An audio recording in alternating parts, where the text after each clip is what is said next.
This is the culmination of all the inequalities and graphing that we've been doing. We're going to take our ideas about linear equations and our ideas about inequalities and shading, and we're going to combine them into graphing inequalities on the coordinate grid. So in order for it to be on the coordinate grid, you first would need to have two variables, x and y, and it would be written in any one of these forms. A solution in an inequality is a value that makes the inequality true. When you're talking about a linear inequality with two variables, it's an ordered pair that makes the inequality true. So you'd need an x value and a y value.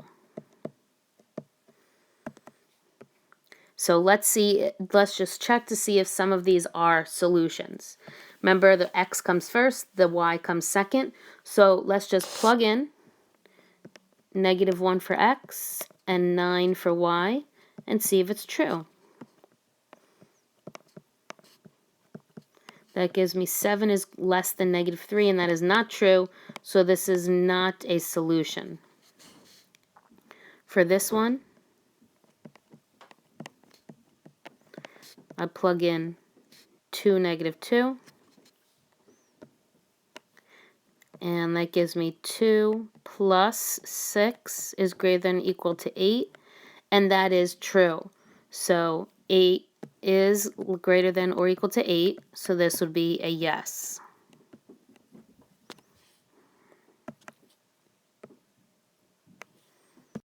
The graph of a linear inequality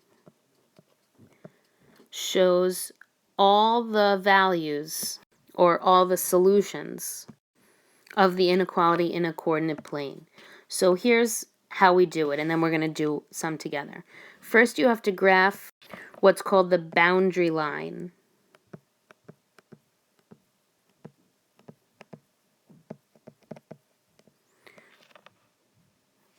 You use a dashed line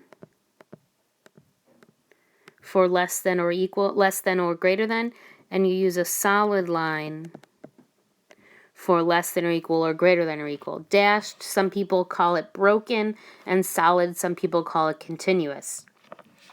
You want to test a point that is not on the boundary line. If you test a point that's on the boundary line, then you won't know which way to shade. If you test a point that's not on the boundary line, then you'll know, because if the test point is a solution, then you know to shade that part. If it's not a solution, then you shade the other part. And so that's why if you pick a point on the line, then that doesn't help you determine which side to shade. So let's see how this works. We're going to graph y is less than or equal to 2 in the coordinate plane. So first you want to pretend like you're graphing y is equal to 2. And remember, y is equal to 2 is a horizontal line going through 2. So since this is less than or equal to, then we're going to use a solid line going through 2. And now I need to pick a number that's not on this line to test. So my favorite test point is 0, 0. So let's see how it works. In this inequality, the only value that they're asking me for is y. So 0 is less than or equal to 2. That is true, so I know that the section that contains 0, 0 has to be in the solution. So I color in everything all the way to the edge of the grid, and last thing I have to do is write y is less than or equal to 2 on the line. Next one that we have to graph is x is greater than 1, so we're going to pretend like we're graphing x is equal to 1. And because this is a greater than, we're going to use a dashed line because we're not allowed to be equal to this line. So that's what x equals 1 looks like, as a dashed line. My favorite test point is 0, 0. So in this one, they're just asking for the x value. So is 0 greater than 1? Well, that's not true. So I know that the section that contains 0, 0 is not going to be shaded. So I'm going to shade over here. And I'm going to shade the whole section all the way to the edge of the grid. And last thing I have to do is write x is greater than 1 on the line. So we're going to get a little more advanced. We're going to include both x and y in these. And there's a little hint for you. The first thing you want to do is you want to make sure that your inequality is in slope-intercept form. So remember, that's where the y is by itself. So I'll add x to both sides. I get 2y is greater than x plus 2. And when I divide by 2, I get y is greater than 1/2 x plus 1. So now I can fill in all these questions that they're asking me. The slope is 1/2. The y-intercept is 0, 1. Since it's greater than, it's going to be a broken line or a dashed line. And the slope, up, down, left, right, means what does the slope tell you to do? The slope tells me to go up 1 and then right 2. And the start point means that if you have a y-intercept of 1, where are you starting? And that's at the point 1 on the y-axis. So let's graph it. I'm going to pretend like I'm graphing y equals 1/2 x plus 1. So I start at 1, and the slope tells me to go up 1, right 2.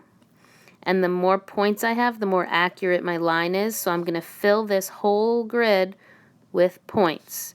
I'm going to also go down 1, left 2. The more points I have, the more accurate my line is. I wrote down it's going to be a broken line, so I'm going to put dashes through this line because I'm not allowed to be equal to it. And then I'm going to test my favorite point, 0, 0.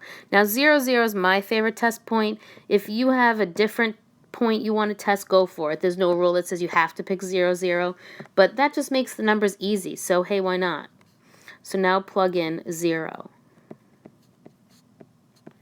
That gives me 0 plus 0 is greater than 2, and that's not true.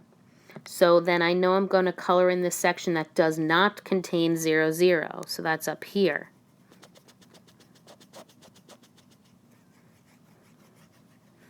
And the last thing I want to do is write negative x plus 2y is greater than 2 on the line. All right, in example 3, we not only have to graph the inequality, but we have to write them ourselves and then figure out what they mean. You can spend at most $10 on grapes and apples for a fruit salad. So I'm just going to make x equal grapes and y equal apples, so that way when I write my inequality, I know which letter is which. If you wanted to use them differently, you have to define what they are.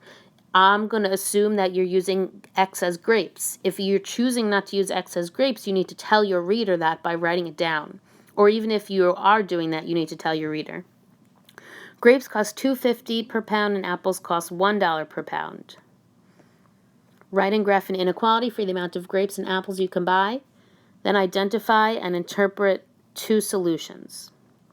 So $2.50 for grapes means 2.50x plus 1y, and I have at most $10, so that means I can spend less than or equal to 10. So I've written the inequality, now I have to get it in slope-intercept form so I can graph it. So this is the first answer. Now I'll drop a line and get everything away from that y.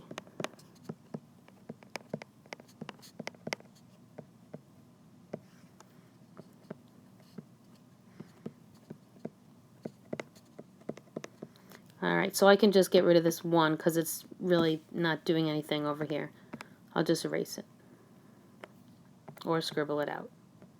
Okay, so I have y is less than negative 2.5x plus 10. So that's what I'm going to graph. Now, it doesn't make sense. I can't buy negative apples or negative grapes, so I'm going to keep myself in that first quadrant. And I'm going to, my slope is negative 2.5, which as a fraction, I'm going to just shortcut, it's -5/2. So that's my slope, and my intercept is 0, 10. So put a dot at 0, 10, and go down 5, and right 2. Since it's not allowed to be equal to the line, it's going to be at most means that I can be that number. So I forgot this line here. So that changes everything. So now it's a solid line.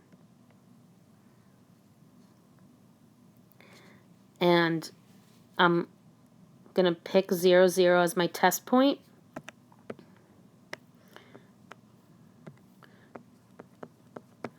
So 2.50 times 0 plus 1 times 0 is less than or equal to 10. Well, that's 0 plus 0, which is less than or equal to 10. So this whole section with the 0, 0 is getting colored in.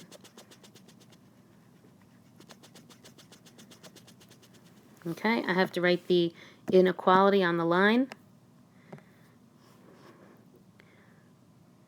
2.50x plus 1y is less than or equal to 10. And it says identify and interpret two solutions. Well, one solution is anywhere in the shaded area. So let's pick this point right here. So that's the point 1, 1. So 1, 1 means 1 pound of grapes, because grapes was X, and 1 pound of apples, because apples were Y. We have to do one more, and I'll pick this point right here. So that's the point 2, 3. 2, 3 means 2 pounds of grapes and 3 pounds of apples. If you have any questions, write them down. I think I did everything. Identify and interpret two solutions. Yep. So if you have any questions, write them down and ask me when you see me next.